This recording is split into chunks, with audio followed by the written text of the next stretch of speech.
Hello and welcome. This is Michele Christensen of One Noteworthy Life, and in this video I'm going to give you a tour of the notebook I call my bullet journal. I'm filming in OneNote for Windows 10, so if your screen looks a little bit different than mine, it might be because you're using a different device or version of OneNote. This was a requested video, and I love your comments and questions, so comment here if you think I can answer anything for you. Now, if you haven't seen the original bullet journal system setup, I do recommend that you watch that at bulletjournal.com. That'll be linked in the description. The original bullet journal system was designed for a bound paper notebook. Now, many people have modified this for their own use and even applied bullet journal principles to other kinds of notebooks, and in my case, even a digital tool. Because of the ease of moving pages around in OneNote, I don't follow the traditional bullet journal method of keeping pages in order. I've tried a lot of things over the years. I've been using OneNote in a bullet journal style, and what I'm going to show you today is just what I'm using right now. It's gone through a lot of versions, and I'm sure I'll continue to make changes as I go. Before I start showing you some pages, I want to show you one big thing that I do that differs from the bullet journal system significantly. So I have one notebook that's called my bullet journal. I add pages to this as needed. Sometimes I just click add page. Sometimes I copy in an existing page, or I might clip something from the web or whatever. And then when I'm done, I archive it. I do have a video on my archiving system. That'll be linked in the description. So at any time, my bullet journal contains the pages I'm using right now, which would be time-based pages, like my daily and monthly pages, and then any project or research pages that I need and reference that I need on a regular basis. I have a calendar year archive notebook for each year. So what I like about my practice of adding and removing pages is that my bullet journal notebook is always current and has the stuff I'm using right now. It's my go-to tool for organizing all the quote-unquote stuff in my life. Notebooks can be slower to sync when they get too full, so I like that this system of adding pages and then archiving them keeps this notebook slim and relevant. So just in case you're curious, I don't personally delete any old pages. In real life, I'm pretty minimal and I like to keep my possessions at a minimum, but since this is stored digitally and it's not even on my own server, I don't see any reason to get rid of old pages. I have plenty of room, and I have a video on that I can link to in the description as well. So let's get on to the tour. I'll be using screenshots to show you this, and that's not only to make sure I don't accidentally show something I don't want to show, but it also makes for a more organized presentation.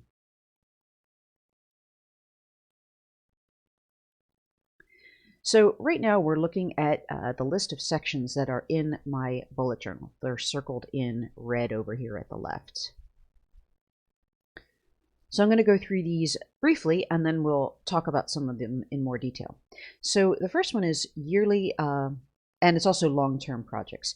Even though you could say that long-term projects don't really belong here, I don't really have a better place for them, and it seems I don't really want to create a section for just 2 long-term projects. The next section is for monthly pages. Then I have my trackers, my daily pages, blanks and reference, estate, fly lady, workouts, recipes, and security system. So right now you're looking at we're in the yearly section. So it contains pages that I set for the year. What you're looking at right now is my annual plan, and I do this at the beginning of every year, and it's a high-level overview. I have a video on that I can link to in the description as well. Of course, this being 2020, nothing has gone as planned, but at least it's good to have a plan so that I can kind of have something to work from. I do have 2 long-term projects in here, which you can see at the top. The first one is Be Ready, and the second one is for Jeannie. So Be Ready is my theme for 2019, 2020, and beyond. And the short version is that I want to be more ready for everything that comes my way, whether it's an unexpected opportunity or challenge or whatever. I just want to be more ready and more responsive in my life. So I have areas that I'm working on that'll probably take me a while to get through. And I have a playlist on this particular topic that I can link to in the description.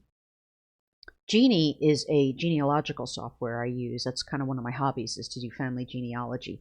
And this gives me a place to just drop in specific tasks as I need them. So the next section is my monthly page. So I do a high-level annual plan, and then I do a much more detailed planning and tracking at the monthly level. People have different preferences for this one, and like one common setup I see is to do like annual or long-term planning, and then quarterly, and then weekly. But for me, the setup of annual and monthly and daily is what seems to work best for me right now.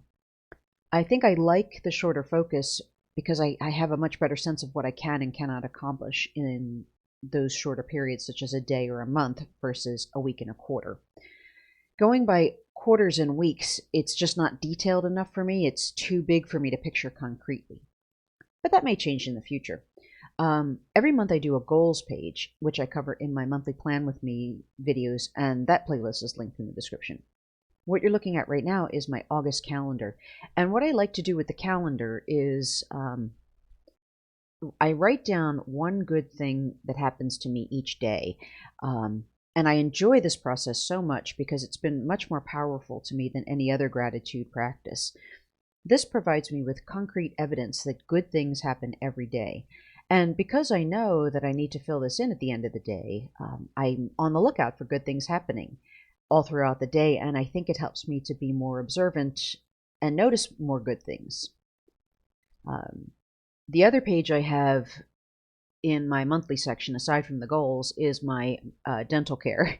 I've never actually shown this in any videos because it's pretty boring and pretty specific to me. Okay, that, and I don't want anyone list mocking me. I had some gum problems a while back, and I got on a very specific plan with my dentist, which is helping immensely, but I have to be really careful with all the details. So having a page to track all those things helps me to stay on top of it. And my gums are doing great. So the next section is called trackers, and this section is for the different trackers I use. I have one for daily habits, which are things I do every day or most days, or sometimes I'll do like 3 days worth in one day. I'm not going to show the whole thing, but here's an example of what it looks like.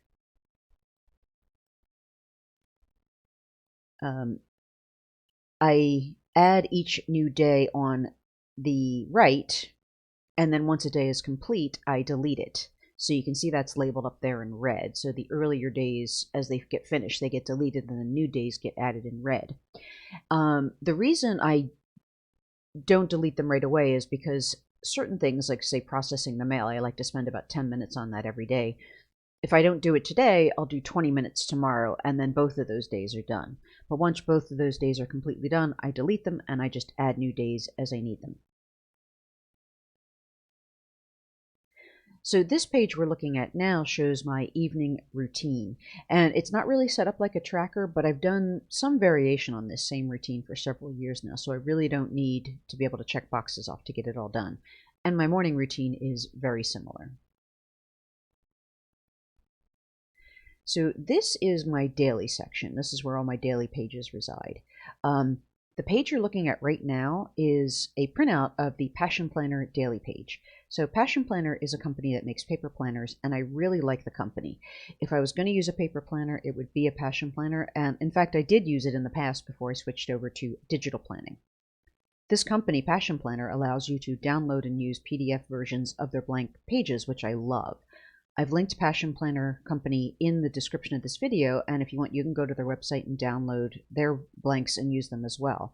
I think you have to opt into their newsletter, but I don't mind that at all because their content is really great. My daily page has probably been through, 50 variations in the last few years. I started using this one just a month or two ago because I'm experimenting with time blocking, and I needed something that had a timetable on it. Since this was already in my files, it was the easiest way to get started on it. And I don't use any of the blocks on the left. I just use the timetable and the notes page. But I do use the space on the left for my tasks for the day, but it's just kind of put in there. It's not confined to any box or anything. So this page doesn't fit me exactly, but it was good enough to get started. And if I feel like I need to, I'll make a template for myself that just has a timeline and blank space. And I wanted to point out with this that this is something that I really try to embrace, which is just like what would be good enough to move forward. So I wanted to try this calendar blocking thing. I needed a page with a timeline on it. I had this page. It works, but it's not perfect. It has boxes I don't use, it has things I don't use, and that kind of thing. But it was good enough to get me moving. I'm enjoying what I'm doing, and I feel like if I had waited to create a page that was just what I needed, I wouldn't have started my experiment with time blocking. And so the lesson for me is just to like do what's good enough, and this is definitely good enough for that purpose. Some of the other things in my daily page section are small projects that I'm working on right now, or things that aren't quite big enough to have their own section or go anyplace else. So, for example, I have right below those daily pages, I have a page for masks that I've purchased or want to purchase, since that's an ongoing thing where I live. The next page is for hashtag viral kindness. I started looking for ways that people were being kind to each other when the pandemic first started in the US, and then I was posting those on various social media pages. So it was nice to have a page to collect all those. There's another page right down from there called Rearrange, and that is a project my husband and I are working on, and it's a long-term plan to move things around in our house and repurpose some of the spaces. It's kind of an ongoing discussion and an ongoing work in progress, so it's nice to have a page just to keep all of those notes and sketches together. So the next section is called Blanks and Reference. This section is really, really useful to me. I keep blanks of all the pages and lists I might need to reuse at some point. I keep copies of stickers or other things I've created or downloaded that I might want to use at some time, and general reference documents. So an example of this is what you're looking at. It's a sticker called do this thing, but first coffee. And I created this. I have a video on how I did this in the description. And so I could recreate it, but I love having it here because I can just copy it and paste it wherever I want to use it. I also keep blanks of any digital stickers that I've either downloaded for free or paid for, so that they're available when I want them. And one tip for this is to note who the sticker creator is so that when you can credit them if you share it publicly. An example of a reference page is the next page down with dance class on it.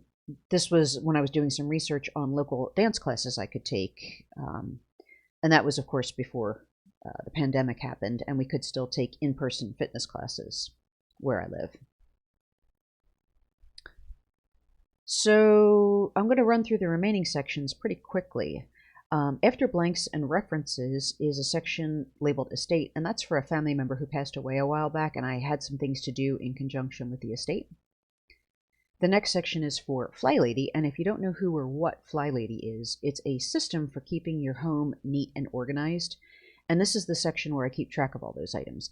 I'm not really happy with what I have worked out so far, but I may show this in the future if I get something that I like better and works really well for me. After that is a section for workouts, and this is mostly workouts that I can do from home that I worked out with a physical therapist a couple of years ago. It's been really nice to have those notes now that all the fitness centers are closed near me. The next section is just a random recipe section. It's just text and links to recipes. There's no pictures, there's nothing, spiffy about it. The funny thing for me is that I probably won't make 90% of these recipes, but when I do see something I like to have a place to just clip it so that if I ever do want to make them, I can. Now the final section is for my security system.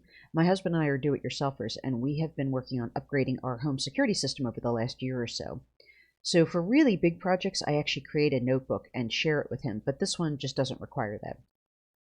The tip I would give here is that as soon as you take on a project like this that has a lot of small tasks, it's going to last a while, or you need to collect pricing information, purchase information, you need to do some comparison shopping, just that kind of information. As soon as you take on a project like that, create a place to collect that information.